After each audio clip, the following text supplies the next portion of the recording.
Hello friend, আমি আসাম তুষার। আজ চলে এসেছি আপনাদের সামনে নতুন একটা ভিডিও টিউটোরিয়াল নিয়ে আমার পোস্ট স্কুলের ইউটিউব চ্যানেল থেকে। আজকে যে সফটওয়্যার নিয়ে আমি টিউটোরিয়াল তৈরি করতে যাচ্ছি সেটা হচ্ছে ইডিএস। আর এই ইডিএস হচ্ছে আমার পার্সোনালি অনেক পছন্দের একটি সফটওয়্যার। উইন্ডোজে এডিটিংয়ের জন্য ইডিএস হচ্ছে আমার কাছে মনে হয় যে খুবই ইউজার ফ্রেন্ডলি একটা সফটওয়্যার।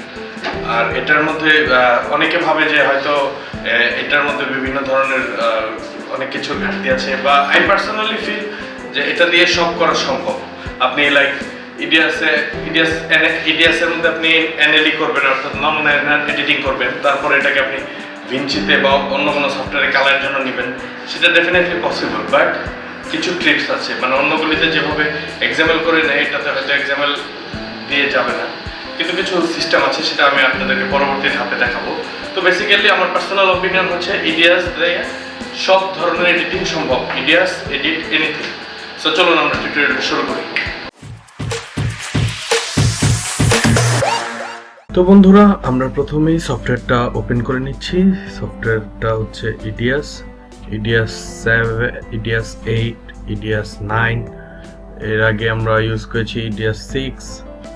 তো বেসিক্যালি ইডিএস হচ্ছে মূলত উইন্ডোজের জন্য খুবই ইউজার ফ্রেন্ডলি একটা সফটওয়্যার। এটা হচ্ছে লাইক ইউজার ফ্রেন্ডলি মিনস হচ্ছে ব্যবহার করাটা খুবই সহজ, প্রফেশনাল একটি সফটওয়্যার, কিন্তু এত সহজে ব্যবহার করা যায় এটা। আর এটা খুব লো কনফিগারেশন কম্পিউটারে খুব ভালো পারফরমেন্স দিতে পারে, আমি যতটুকু জানি। সো এই সফটওয়্যারের বেসিক যে ইন্টারফেসটা সেটা সম্পর্কে আমরা এখন আলোচনা করব প্রথম ধাপে। তো এটা হচ্ছে আমি যে মেশিনটা এখন চালাচ্ছি, অর্থাৎ যে ল্যাপটপটা আমরা এখন আছি, এটা হচ্ছে Core i5 4th জেনারেশন। আর এটা হচ্ছে ল্যাপটপ হচ্ছে ডেফিনেটলি ডেস্কটপের চেয়ে, যদি আমাকে কেউ কম্পারেটিভলি জিজ্ঞেস করে ডেস্কটপ আর ল্যাপটপ এই দুটোর মধ্যে, ডেফিনেটলি ডেস্কটপ হচ্ছে অনেক পাওয়ারফুল। তো আমরা নতুন একটা প্রজেক্ট করি। প্রজেক্টটার আমরা নিউ প্রজেক্টে ক্লিক করলাম। তো আমরা প্রথমে প্রজেক্টের নাম সেট করি। প্রজেক্টের নামটা সাপোজ আমরা সেট করলাম এটা যে পোস্ট স্কুল 01। আর হচ্ছে এটা সেভ হবে কোথায় সেই লোকেশনটা আমরা ব্রাউজ করে দিই। তো এখানে দেওয়া আছে, আমরা দেখতে পাচ্ছি desktop. So fine, it's fine for me.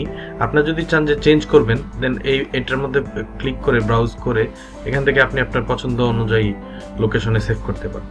তারপর create a folder with project name, এটা টিক অন করা থাকবে। তারপর হচ্ছে আসি সেটিং। এখন সেটিং, এখানে অনেক সেটিং আপনারা দেখতে পারবেন। তো এর মধ্যে কোন সেটিংটা নিয়ে কাজ করব, আমি আমার এর আগের একটি টিউটোরিয়াল যেটার মধ্যে এডিটিং সম্পর্কে বেসিক নলেজ দেওয়া আছে, সেটার মধ্যে আমি এটা সেটিং নিয়ে খুব বিস্তর একটা আলোচনা করেছিলাম। আপনারা চাইলে আমার ডিসক্রিপশনে যে লিঙ্কটা দেওয়া আছে ভিডিওটা দেখে নিতে পারেন। সো আমরা যে সেটিংটা নিব এখন সেটা হচ্ছে HD 1920x1080 25p, অর্থাৎ প্রোগ্রেসিভ, আর 16:9 aspect ratio and 8 bit. So আমাদের প্রজেক্টের নাম ঠিক আছে, সেটিং ঠিক আছে, লোকেশন ঠিক আছে, বাস আমরা এখন ওকেতে ক্লিক করলাম। ভিউয়ার্স, আপনারা দেখতে পাচ্ছেন যে অলরেডি আমার সফটওয়্যারের যে সারফেসটা ওপেন হয়ে গিয়েছে। এটার মধ্যে সফটওয়্যারের যে পার্টগুলো রয়েছে, আমি সেই পার্টগুলো নিয়ে আগে আপনাদের সাথে আলোচনা করি। যেমন এই যে অংশটা আপনারা দেখতে পাচ্ছেন, এটা হচ্ছে কি টাইমলাইন, একটা সফটওয়্যারের টাইমলাইন। এটা সব সফটওয়্যারে আপনারা পাবেন, যত ভিডিও এডিটিং সফটওয়্যার আছে, টাইমলাইন। তারপর এটা হচ্ছে কি, এটা হচ্ছে ভিউয়ার উইন্ডো, মানে আমাদের টাইমলাইনের মধ্যে যা কিছু থাকবে সব কিছু দেখতে কিংবা আমাদের ফুটেজ দেখার জন্য যে প্লে হবে, সেটা হবে এই প্লেয়ার উইন্ডোটার ভিতরে, অর্থাৎ ভিউয়ার উইন্ডোটার ভিতরে। আচ্ছা, আর এটা হচ্ছে কি, এটা হচ্ছে বিন। এখন আপনাদের কনফিগারেশনটা এমন নাও থাকতে পারে, অনেকের দেখা যাচ্ছে বিনটা এখানে থাকে, ইফেক্টটা আরেক জায়গায় থাকে। আমি আমার মতো পার্সোনালাইজ করে নিয়েছি, আপনারা চাইলে করে নিতে পারেন। আমি সবসময় যত দিন যাবত আমি কাজ করি, আমি এই কনফিগারেশনে কাজ করি ডিএসে। সো এই হচ্ছে আমার বিন। সাপোজ বিনের কাজটা কি, আপনি ধরেন বাজারে গেলেন, বাজারে যাওয়ার পর একটা ব্যাগের মধ্যে আপনি মাছ রাখলেন, মাংস রাখলেন বা তরি তরকারি রাখলেন, তাহলে কি আপনার জিনিসটা গোছানো থাকে একটা ব্যাগের ভিতর। কিন্তু আপনি যদি একটা ব্যাগে মাছ, একটা ব্যাগে মাংস, একটা ব্যাগে, তো যখন আপনাকে সাপোজ হুট করে যখন বলা হবে যে আপনি মাছটা দিন, তো তখন আপনি কোন ব্যাগের ভিতর মাছ রেখেছেন আপনি কিন্তু একটু কনফিউজ হয়ে যাবেন। সো সেই ক্ষেত্রে আপনাদের যেটা সুবিধার জন্য হচ্ছে এই বিনের কাজ হচ্ছে কি যে বিভিন্ন ফুটেজ, অডিও বা টাইটেল বা যা কিছু লাগে আপনার প্রজেক্টের জন্য সবকিছু এখানে আলাদা আলাদা ব্যাগ করে আপনি এটার ভিতর রেখে দিতে পারবেন। দ্যাটস কল্ড বিন। আচ্ছা, আমি বিনের বিষয়টা বুঝালাম। তারপর হচ্ছে ইফেক্টের মধ্যে কি আছে, এটা হচ্ছে ইফেক্ট লাইব্রেরি আপনার। তো এই ইফেক্ট লাইব্রেরির মধ্যে আপনার যে জিনিসগুলো আছে, যেমন এখানে আছে ভিডিও ফিল্টার। আপনার যে ফিল্টারগুলো ভিডিওতে ইউজ করবেন সেগুলো হচ্ছে ভিডিও ফিল্টার। আচ্ছা, অডিও ফিল্টার, এগুলো হচ্ছে আপনি অডিওতে ইউজ করবেন। অডিওর বিভিন্ন চেঞ্জের জন্য বিভিন্ন ধরনের ফিল্টারের প্রয়োজন হতে পারে, সেজন্য অডিও ফিল্টার। আচ্ছা, তারপর হচ্ছে ট্রানজিশনের কাজগুলো কি, যে আপনার লাইক একটা ছবি থেকে আরেকটা ছবি বিভিন্ন ডিজাইন হয়ে যাবে, যেমন আপনারা অলরেডি এখানে দেখতে পাচ্ছেন। এটা ট্রানজিশনটা দিলে ছবিটা থেকে এই ছবিটা থেকে বি ছবিটা এভাবে বের হবে। তো এই হচ্ছে ট্রানজিশনের কাজ, এগুলো আমি আপনাকে ডিটেলস আরো সামনে দেখাচ্ছি। অডিও ক্রসফেডের ক্ষেত্রে হচ্ছে তাই, অডিও ক্রসফেড মানে হচ্ছে লাইক অডিও ট্রানজিশন। আচ্ছা, তারপর হচ্ছে টাইটেল মিক্সার, এগুলো হচ্ছে টাইটেলের বিভিন্ন ধরনের ইফেক্ট, মানে টাইটেল দিয়ে যা ইফেক্ট আপনি ইউজ করতে চান। কিয়ার্স, এগুলো হচ্ছে বিভিন্ন স্পেশাল কি, যেমন ক্রোমা কি, লুমা কি, ট্র্যাক ম্যাট, ব্লেন্ড, এগুলো হচ্ছে বিভিন্ন ব্লেন্ডিং এর জন্য। মানে ইন শর্ট আপনার ইডিয়াস এর মধ্যে আমি পার্সোনালি বলতে পারি, ইডিয়াস দিয়ে আপনার ভিডিও এডিটিং এর মোটামুটি যে কোনো টার্ম যেগুলো অন্য সফটওয়্যার দিয়ে করা যায় সেগুলো ইডিয়াস দিয়েও মানে আই পার্সোনালি ফিল করা যায়। বিন বিষয়টা হচ্ছে এরকম যে আপনি এই বিনের মধ্যে যত ধরনের ফুটেজ আছে সেই ফুটেজগুলোকে এটার মধ্যে আপনি কি বলে এটাকে ডিভাইডেড করে আপনি রাখতে পারেন। তো এটার মধ্যে রাখলে যেমন ধরেন এটা একটা রুট ফোল্ডার আছে বাই ডিফল্ট বিনে। তো এখানে ধরেন আমি একটা নিউ ফোল্ডার নিলাম, এটার মধ্যে ধরেন আমরা একটা নাম দিলাম ফুটেজ নামে একটা ফোল্ডার করলাম। তো এই ফুটেজের ভেতর আমরা এখন একটা ফাইল ইম্পোর্ট করব। কিভাবে করব, এই ফোল্ডারের মধ্যে এখানে ডাবল ক্লিক করব, বাস এখানে দেখতে পাচ্ছেন অলরেডি ব্রাউজিং আপনার যেখানে ফাইলটা আছে প্রয়োজনীয় ফাইলটা আপনি ব্রাউজ করে নিয়ে আসতে পারেন। আমি যেমন ধরেন এই গানটা আমি নিলাম, সাপোজ এটা আমার একটা গান, এই গানটা আমি বিনে নিয়ে আসলাম। আচ্ছা, এটার মধ্যে ডাবল ক্লিক করলে আমরা কি এই যে দেখেন এই ভিউয়ার উইন্ডোতে চলে আসলো, আমরা এখন এখানে দেখতে পাচ্ছি। আচ্ছা, তো আমরা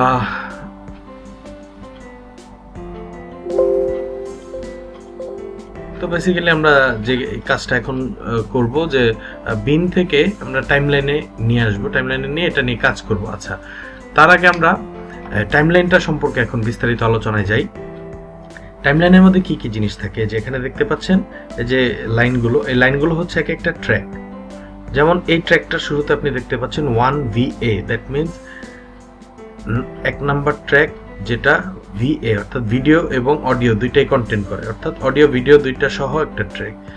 আর 2V, এটা জাস্ট V ফর ভিডিও। আচ্ছা, 1T, that means title track. 1A, that means audio track. 2A, 3A, 4A, এগুলো সব হচ্ছে অডিও ট্র্যাক। আচ্ছা, তো দেখেন আমি এখান থেকে ড্র্যাগ করে টাইমলাইনে যখন আমি নিয়ে আসবো ফুটেজটা, এই ট্র্যাকে যখন রাখছি, এই যে দেখেন এটা হচ্ছে ভিডিও, এই লাইনটায় আমরা ভিডিও দেখতে পাচ্ছি, এবং একটু এক্সপ্যান্ড করলে এখানে আমরা দেখতে পাচ্ছি অডিও। এই দেখেন অডিও ওয়েভফর্ম শো করছে। সো এই ট্র্যাকটার মধ্যে শুধু অডিও এবং ভিডিও দুইটাই রাখছি। আচ্ছা, আপাতত এটা ডিলিট করে দিই। সো আমি বিন থেকে আবার আমি ভিডিওটা ইম্পোর্ট করলাম। এবার শুধু ভি ট্র্যাকে আমি যখন ভিডিওটা ইম্পোর্ট করব, যেহেতু এটা অডিও ভিডিও সহ একটা ক্লিপ, সো আমি যখন ভি ট্র্যাকে ভিডিওটা ইম্পোর্ট করছি তখন 1A ট্র্যাকে অডিওটা চলে আসছে, অর্থাৎ দুই ট্র্যাকে বসে যাচ্ছে, কারণ এটা কিন্তু শুধু ভিডিও ট্র্যাক, এজন্য এটা অডিওটা এটার সাথে নেই, অডিওটা আলাদা হয়ে নিচে চলে এসেছে। তো এই হচ্ছে এটার যে ট্র্যাকগুলো। আচ্ছা, তারপর আসি টাইমলাইনের যে টুলসগুলো কি, এটা হচ্ছে ইনসার্ট টুল, এরপর এটা হচ্ছে রিপল মোড, এটা ইনসার্ট মোড বা ওভাররাইট মোড। আচ্ছা, এরপর এটা হচ্ছে লিঙ্ক মোড বা গ্রুপ করার জন্য, লিঙ্ক করার জন্য, আনলিঙ্ক করার জন্য। আর এটা হচ্ছে ম্যাগনেট টুল বা স্ন্যাপ। সো টুলগুলোর কাজ কি, আমরা একটা একটা করে টুলের কাজ দেখাই। সেটার জন্য আমরা আগে এখানে নিয়ে আসলাম ফুটেজটা। নিয়ে আসার পর এখানে ধরেন আমি এখানে ধরেন আমরা একটা কাট পয়েন্ট দিলাম সেই কাট পয়েন্টের মধ্যে যে এই যে দেখেন, সাপোজ আমি এই টুলটা এখন অফ করা আছে, এই টুলটা যখন আমি অন করব তখন আমার মাউস যাচ্ছে, কিন্তু আমার মাউসকে মানে এটার কোনো সেন্সিটিভিটি পাচ্ছে না, লাইক এটা যে এক্সাক্ট কাটিং পয়েন্টে আছে কিনা সেটা আমি বুঝতে পারছি না। এটা বোঝার জন্য হয়তো আমার টাইমলাইন বড় করে, কিন্তু সাধারণত আমরা যখন অনেক বড় প্রজেক্ট নিয়ে কাজ করি তখন এত এভাবে দেখার সময় থাকে না। এই জন্য এটা যখন অফ থাকবে তখন এই যে দেখেন আমার মাউসটা যখনই যাচ্ছে এই পয়েন্টে এসে আটকাচ্ছে আমার মাউসটা, দ্যাট মিনস আমাকে রিমাইন্ডার দিচ্ছে যে এখানে একটা কাটিং পয়েন্ট আছে, লাইক আমার এখানে একটা কাটিং পয়েন্ট, এখানে একটা কাটিং পয়েন্ট।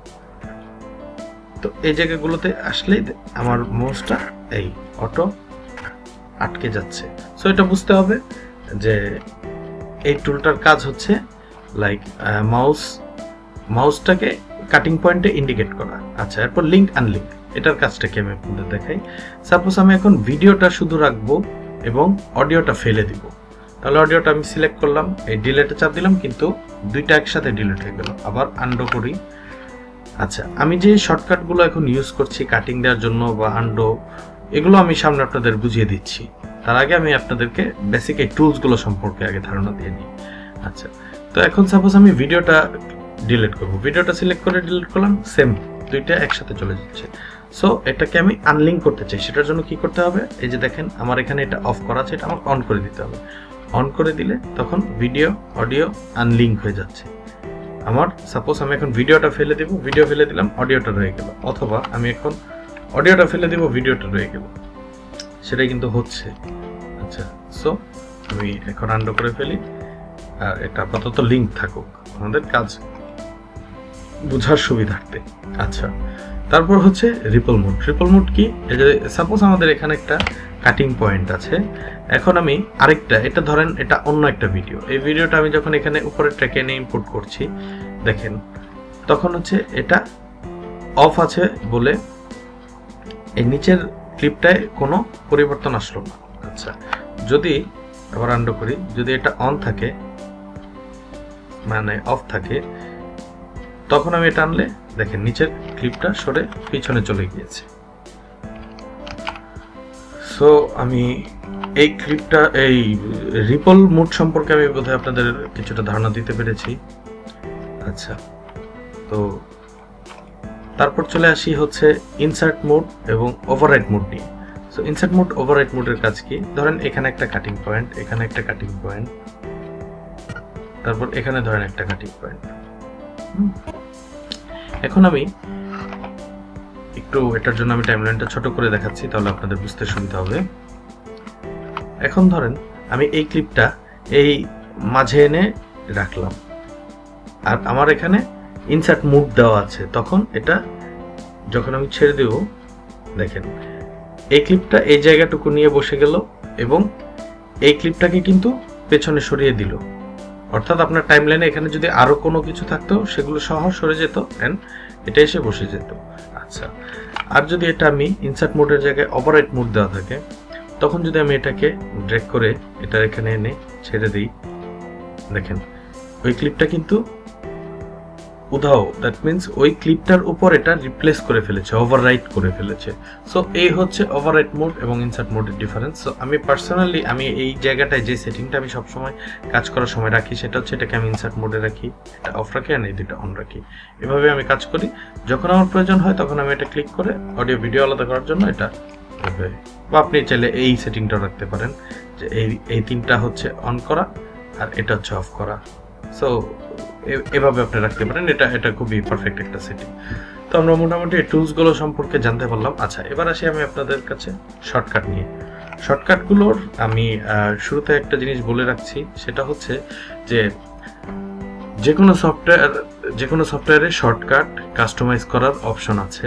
সো সবসময় আপনি টার্গেট করবেন যে আপনি সফটওয়্যারের যে ডিফল্ট যে শর্টকাটগুলো থাকে সেই শর্টকাটগুলো ইউজ করতে। এতে করে কি হবে, আপনি হঠাৎ করে প্রফেশনাল একটা জায়গায় যে কোনো একটা প্যানেলে গিয়ে আপনার কাজ করা লাগতে পারে, তখন হুট করে আপনি চাইলেই কিন্তু সেই প্যানেলের সফটওয়্যারের মানে কিবোর্ডগুলি আপনি আপনার মতো কাস্টমাইজ করতে পারবেন না, বা আপনার অতটুকু অ্যাক্সেস হয়তো দিবে না। সুতরাং সেই ক্ষেত্রে আপনার কি হবে, তখন অন্য মানে আপনি কাস্টম করা যদি কোনো কি ইউজ করেন সেই ক্ষেত্রে এটা ওই সময় গিয়ে হয়তো প্রবলেম হতে পারে। এজন্য আপনার কি করতে হবে, সবসময় ডিফল্ট যে কি থাকে সেই শর্টকাট কিগুলো ইউজ করতে হবে। আচ্ছা, আমি আগে এই সফটওয়্যারের শর্টকাট কিগুলো কোথায় থাকে সেটা দেখিয়ে দিচ্ছি। যেমন আমি সেটিংয়ে গেলাম, সেটিংয়ে যাওয়ার পর ইউজার সেটিংয়ে যাওয়ার পর ইউজার ইন্টারফেস, তারপর হচ্ছে যে কিবোর্ড শর্টকাট। এখানে আপনার যতগুলো শর্টকাট প্রয়োজন সবগুলো শর্টকাট এখানে দেওয়া আছে। আপনি চাইলে এখানে আস্তে আস্তে সময় নিয়ে পড়ে আস্তে আস্তে কাজ করতে পারেন, এবং কোনো কিছু আপনার যদি অ্যাসাইন করা না থাকে সেক্ষেত্রে আপনি নতুন করে অ্যাসাইন করতে পারেন।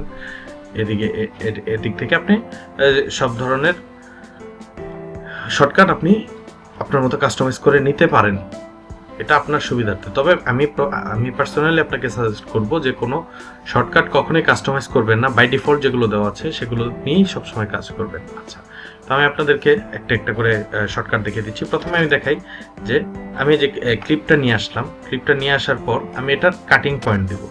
সবগুলিরই কিন্তু ম্যানুয়াল অপশন আছে, আমি ম্যানুয়ালটাও আপনাদের দেখিয়ে দিচ্ছি এবং এটার যে শর্টকাট সেটাও দেখিয়ে দিচ্ছি। যেমন আমি এই জায়গাটায় কাটিং দিব, এটার ম্যানুয়াল সিস্টেম হচ্ছে এটা দিলে অ্যাড কাট পয়েন্ট, এই যে এখানে দেখেন একটা কাট পয়েন্ট চলে আসলো। বা আমি আন্ডো করে এখন আমি সাপোজ এটা সিলেক্ট করে সিতে চাপ দিলাম, সিতে কাটিং পয়েন্ট। সো কাটিং পয়েন্টের শর্টকাট হচ্ছে সি, এটা খুবই গুরুত্বপূর্ণ, এটা আপনাদের জানতে হবে প্রথম। আচ্ছা, তারপর আসি ডিলিট গ্যাপ। সাপোজ আপনার এই যে এই ক্লিপটা এই জায়গাতে আছে, এখন আপনি এই যে মাঝখানের যে গ্যাপটা, সেই গ্যাপটা আপনি কিভাবে করবেন? এখন ধরেন আপনি হয়তো ভাবতে পারেন যে এটা টান দিয়ে নিয়ে এসে এভাবে রেখে দিলাম। নো, এটা সিস্টেম না। সাপোজ এখানে যদি আপনার 20টা ক্লিপ থাকতো তখন আপনি একটা একটা করে ধরে নিয়ে আসা এটা একটা টাফ জব।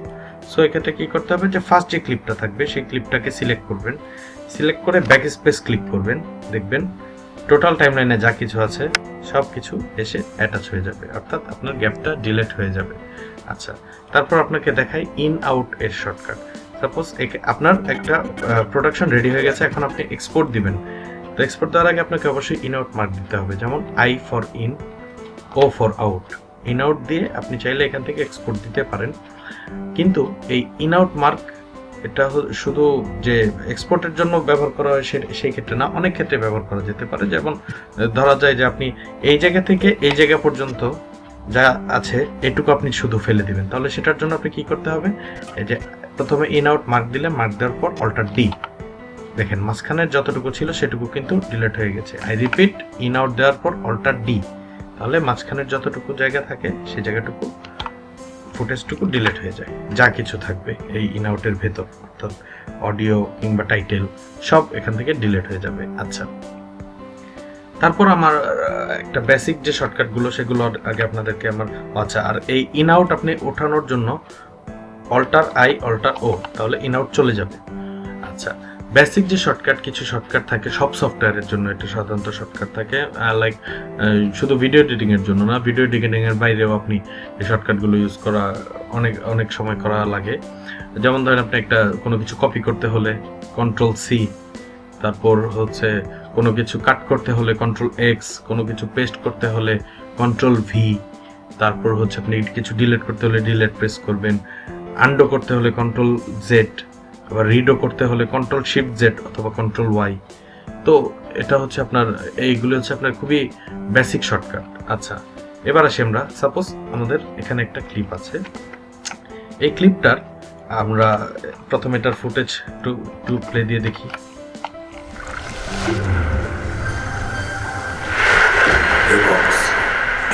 আচ্ছা, এখন এই ক্লিপটাকে সাপোজ আপনি চাচ্ছেন যে এটা স্পিড ডাবল হয়ে যাবে, অর্থাৎ স্পিড চেঞ্জ করতে চাচ্ছেন আপনি, তখন কি করবেন, এটা রিটাইম করতে হবে। রিটাইমের শর্টকাট কি? শর্টকাট হচ্ছে অল্টার ই, আর এটা যদি আপনি ম্যানুয়ালি খুঁজতে যান এই রাইট বাটন, দেন হচ্ছে আপনার এই যে টাইম ইফেক্ট, যে স্পিড, এই যে দেখেন এখানে দেওয়া আছে অল্টার ই। সো এই অল্টার ইতে ক্লিক করার পর সাপোজ আপনি এখানে 200 দিলেন, 200 দেওয়ার পর এখন দেখেন এটা স্পিডটা ডাবল হয়ে যাবে। আচ্ছা, অথবা আপনি চাচ্ছেন যে এটা স্লো করবেন, সেই ক্ষেত্রে সেম 50।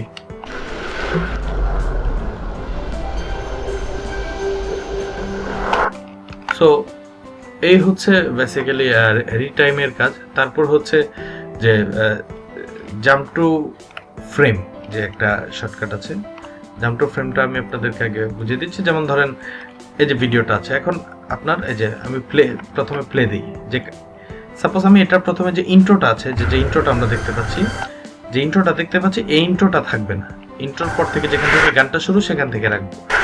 তাহলে কাটিং পয়েন্টটা কিভাবে আমরা দেখব, এই যেমন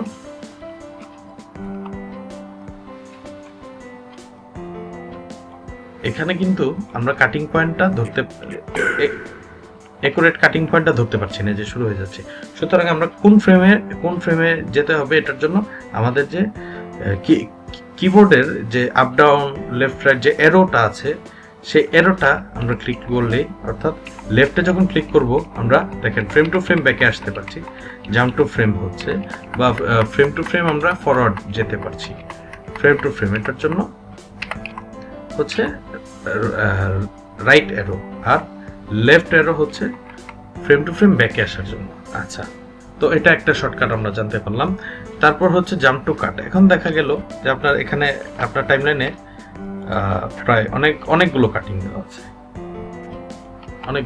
দেওয়া আছে, তো এখানে আপনি কাটিং পয়েন্টগুলোতে যাবার জন্য কি করতে হবে, এভাবে মাউস দিয়ে টেনে টেনে টেনে টেনে, এটার চেয়ে আপনি শর্টকাট সিস্টেম হচ্ছে কন্ট্রোল ধরে রাইট অ্যারো অথবা লেফট অ্যারো। রাইট অ্যারোতে যখন দিবেন ফরওয়ার্ড হবে, কন্ট্রোল রাইট রাইট রাইট, সামনের দিকে যাচ্ছে, জাস্ট কাটিং পয়েন্টগুলোতে যাচ্ছে। কন্ট্রোল ধরে লেফট লেফট লেফট লেফট, অর্থাৎ কাটিং পয়েন্টগুলোতে জাস্ট যাচ্ছে। আচ্ছা, এবার আসি আমরা সাপোজ শিফট ধরে যদি আমরা এরোতে দিই, রাইট অ্যারো লেফট অ্যারো, তাহলে কি হবে, 5 ফ্রেম করে সামনের দিক যাবে, আবার সেম 5 ফ্রেম করে ব্যাক যাবে। তো এই হচ্ছে আপনার জাম্প টু ফ্রেম বা জাম্প টু কাট, এটার শর্টকাট গুলো।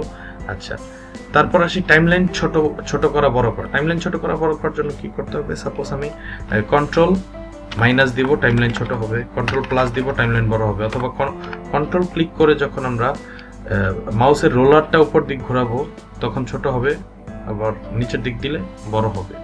তো এটা হচ্ছে বেসিক্যালি টাইমলাইন ছোট করার কিংবা বড় করার শর্টকাট। আচ্ছা, তারপর হচ্ছে যে টাইমলাইন ড্র্যাগ। সাপোজ হচ্ছে যে আপনার অনেক বড় একটা প্রোডাকশন, 3 ঘন্টার একটা প্রোডাকশন, এখানে কিছু আছে, আবার সাপোজ এখানে কিছু আছে। তো এগুলো যে যেমন আগে পিছনে এটা যাওয়ার জন্য আমরা কি করতে পারি, হোমে ক্লিক করলে একদম শুরুতে চলে গেল, ইন্ডে ক্লিক করলে কাজ যে পর্যন্ত হয়েছে সেই পর্যন্ত একদম লাস্ট মার্কে চলে আসলো, হোম ইন। আচ্ছা, আর টাইমলাইন ছোট করা বড় করা, সো টাইমলাইন ড্র্যাগ করাটা এটা বলছিলাম, যে এই যে দেখেন আমি টাইমলাইনটা কিভাবে ড্র্যাগ করছি, অল্টার এবং রাইট বাটনে ক্লিক করে আমরা টাইমলাইন সামনের দিকে যাচ্ছে, পিছনের দিকে আসছে। সো টোটাল টাইমলাইনটাকে ধরে, টাইমলাইনে একটা ব্ল্যাঙ্ক জায়গা, অবশ্যই ফুটেজে না, একটা ব্ল্যাঙ্ক জায়গায় ধরে আপ ডাউন করলে এটা সবচেয়ে বেটার। এটা হচ্ছে টাইমলাইন ড্র্যাগ করার শর্টকাট। আচ্ছা, তারপর হচ্ছে যে ক্লিপ কপি। সাপোজ আপনি এই যে যেমন আপনি একটু আগে দেখলেন যে আমি এখান থেকে ক্লিপটা এখানে কপি করে নিয়ে আসলাম, এটা আমি কিভাবে করলাম, সাপোজ এই যে সিলেক্ট করলাম, এই টোটাল ক্লিপটা ধরে এখানে এনে ঠিক ছেড়ে দেওয়ার আগ মুহূর্তে আমি কন্ট্রোল অল্টার একসাথে প্রেস করে ছেড়ে দিলাম, তখন এটা কপি হয়ে গেল। অথবা আরেকটা অপশন হচ্ছে কন্ট্রোল ধরে রাইট বাটন ধরে আমি এখানে নিয়ে আসলাম, নিয়ে আসার পরে কন্ট্রোল ধরে রাখা অবস্থায় রাইট বাটনটা আমি ছেড়ে দিলাম, তখন ওভাররাইট বা ইনসার্ট অপশন আসলো। আপনার যেটা ইচ্ছা আপনি সেটাই দিতে পারেন, যেমন আমি এখানে ওভাররাইট করতে চাই, সেক্ষেত্রে ওভাররাইটে ক্লিক করলাম, এই দেখতে পাচ্ছেন যে ক্লিপটা আমার কপি হয়ে গেল। আচ্ছা, সো তারপর হচ্ছে আমরা দেখাবো সে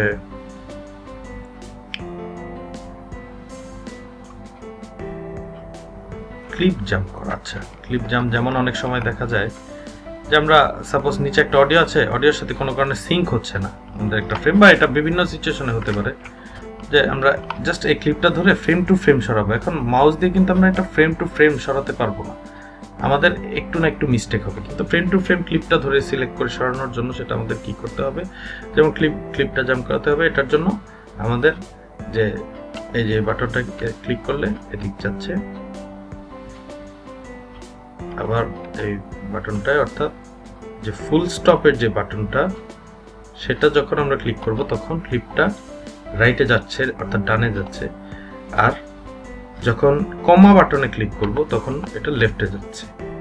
সো এই আমরা ক্লিপ জাম্প শিখতে পারলাম। তারপর আসি হচ্ছে দুইটা বেসিক জিনিস, যেমন ক্লিপটা আমি এটা সিলেক্ট করলাম।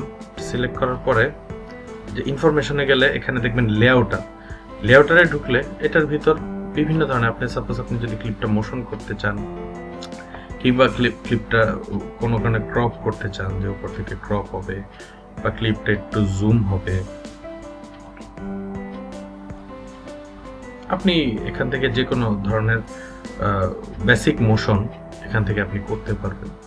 এদিকে অনেক ধরনের অপশন আছে, এগুলো আপনারা একটু যদি আস্তে আস্তে একটা একটা করে দিয়ে একটা করে যে চেঞ্জ করে যে কোনটা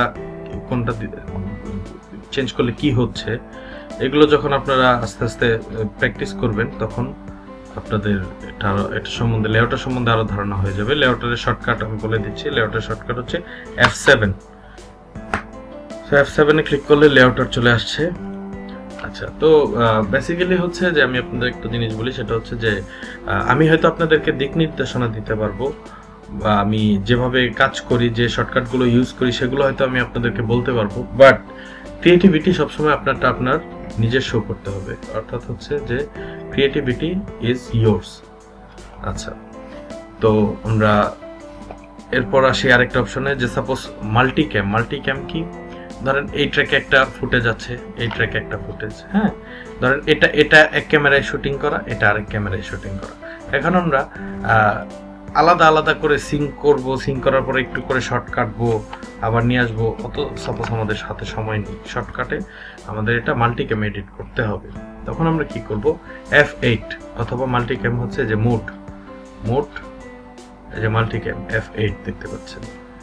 সো এখান থেকে আপনি বিভিন্ন ক্যামেরা নাম্বার চাইলে ক্যামেরা চেঞ্জ করে নিতে পারেন, যে 15টা ক্যামেরা 16টা ক্যামেরা ইনপুট থাকবে, এটা আপনার উপর, আপনি কয়টা ক্যামেরা ট্র্যাক নিয়ে কাজ করতে যাচ্ছেন, তো সেটা হচ্ছে বিষয়। যে F8 সাপোজ আমি এখন এই যে দেখেন দুইটা ক্লিপ কাজ দেখতে পাচ্ছি পাশাপাশি। এখন আমরা ধরেন প্লে দিলাম এবং নামপ্যাডের মধ্যে ক্লিক করতে হবে, যে যেমন C1, এটা হচ্ছে নামপ্যাডের 1-এ যখন ক্লিক করবেন এই ট্র্যাকে চলে আসবে, এই 1-এ। Entertainment is here. সো কি হলো, এই যে দেখেন এখানে আমাদের কিন্তু অলরেডি উপরে ক্লিপটা ইনেবল হয়ে গেছে, নিচেরটা আবার এখানে এসে ইনেবল, আবার ওটা ইনেবল, আর এগুলো ডিসেবল হচ্ছে। তো এই হচ্ছে বেসিক বিষয় মাল্টিক্যামে। আসলে একটা সফটওয়্যারে অনেক ধরনের শর্টকাট থাকে, হয়তো আমার সবগুলো আমি আপনাদের এই মুহূর্তে মনে করে ওইভাবে বলতে পারছি না। তারপর যদি আপনাদের কোনো জায়গায় কোনো কারণে যদি মনে হয় যে ভাই আমি এই জায়গার শর্টকাটটা বুঝতে পারছি না, সেক্ষেত্রে ডেফিনেটলি আপনারা আমার ডিসক্রিপশনের মধ্যে আমার গ্রুপের লিঙ্ক দেওয়া আছে, গ্রুপের মধ্যে পোস্ট করতে পারেন, কিংবা আপনার কমেন্টের মধ্যেও পোস্ট করতে পারেন। আমি অবশ্যই আপনাদের এটা সময় মতো অবশ্যই রিপ্লাই দেওয়ার চেষ্টা করব। আচ্ছা, একটা শর্টকাট আমি বলে দিচ্ছি, সেটা হচ্ছে সাপোজ আমার এটা টোটাল একটা প্রোডাকশন রেডি হয়ে গেল, এখন আমি এক্সপোর্ট দিব, দেন হচ্ছে এখানে আউটমার্ক, তারপর হচ্ছে আমি এটা এক্সপোর্ট দেওয়ার জন্য কি করব, এক্সপোর্ট দেওয়ার শর্টকাট হচ্ছে, আচ্ছা এক্সপোর্ট দেওয়ার শর্টকাট আগে এখানে লিখে দিন ম্যানুয়ালি এক্সপোর্ট প্রজেক্ট, এই যে sorry export print two file, অথবা এখানে প্রিন্ট টু ট্যাব, অর্থ হচ্ছে যদি কেউ যে ডিভি ক্যাম, যেটা সম্বন্ধে আমি আমার আগের টিউটোরিয়ালে বলেছি, ডিভি ক্যামে যদি কেউ প্রিন্ট করতে চায় তখন সেক্ষেত্রে বা ট্যাপে প্রিন্ট করতে চাইলে তখন হচ্ছে এটা দিয়ে করতে হয়। ব্যাচ এক্সপোর্ট মানে অনেকগুলো এক্সপোর্ট একসাথে দিতে চাইলে ব্যাচ এক্সপোর্ট। আর বার্ন টু ডিস্ক অর্থাৎ হচ্ছে ডিস্ক, যদি কেউ ডিস্কে যদি আপনার প্রোডাকশনটা আপনার প্রিন্ট করতে চান সেক্ষেত্রে হচ্ছে এটা। আর বেসিক্যালি আমি হচ্ছে প্রিন্ট টু ফাইল এটা দেখিয়ে দিচ্ছি। প্রিন্ট টু ফাইল মানে হচ্ছে যে আপনার একটা কমপ্লিট ফাইলে এটা রেকর্ড হয়ে যাবে আপনার টোটাল জিনিসটা। এবার হচ্ছে আপনি এখানে দেখতে পাচ্ছেন যে অনেক ধরনের ফরম্যাট আছে এখানে, এপিসি, এইচডি, তারপর এখানে বিভিন্ন ধরনের আপনার বিভিন্ন ধরনের ফরম্যাট আছে, ইভেন আপনি যদি ইনেবল কনভার্সন করেন তখন আরো অনেক ধরনের ফরম্যাট আপনার সামনে আসবে। সো আপনার যেটা দিয়ে সবচেয়ে বেটার মনে হবে, আমি পার্সোনালি সবসময় যখন এডিএসে কাজ করি এমপিজিতে প্রোগ্রাম স্ট্রিমের যে export between in and out, এটা অবশ্যই ক্লিক করে নেবেন। অর্থাৎ ইন এবং আউটের ভিতরে যতটুকু আছে ততটুকু অংশ শুধু এক্সপোর্ট হবে। আর এটা ঠিক আছে, এটা বন্ধ থাকবে, এটা বন্ধ থাকবে। এক্সপোর্ট ক্লিক করার পর এদিক থেকে কারেন্ট সেটিং অর্থাৎ আপনার প্রজেক্ট যে সেটিংয়ে দেওয়া আছে সেই সেটিংয়ে এক্সপোর্ট হবে।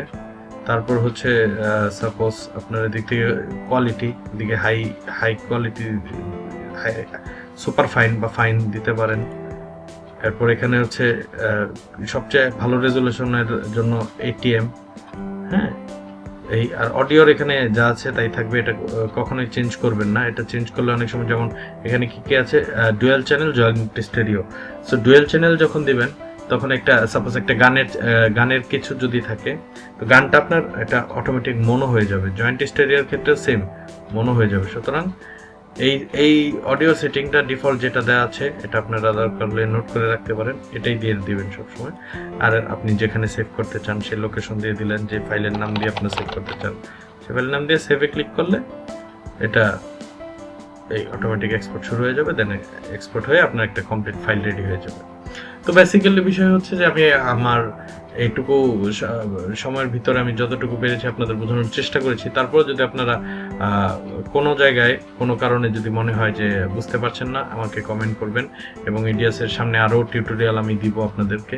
সুতরাং ততক্ষণ পর্যন্ত সবাই ভালো থাকবেন, সুস্থ থাকবেন এবং আমার জন্য দোয়া করবেন। সো ভিউয়ার্স, কেমন লাগলো আপনাদের কাছে টিউটোরিয়ালটা? আশা করি যদি আপনাদের ভালো লেগে থাকে তাহলে অবশ্যই লাইক, কমেন্ট, শেয়ার এবং সাবস্ক্রাইব করে আমার চ্যানেলটি পাশে থাকবেন এবং আমাকে উৎসাহিত করবেন যেন ভবিষ্যতে আরও ভালো ভালো আপনাদেরকে টিউটোরিয়াল আমি উপহার দিতে পারি।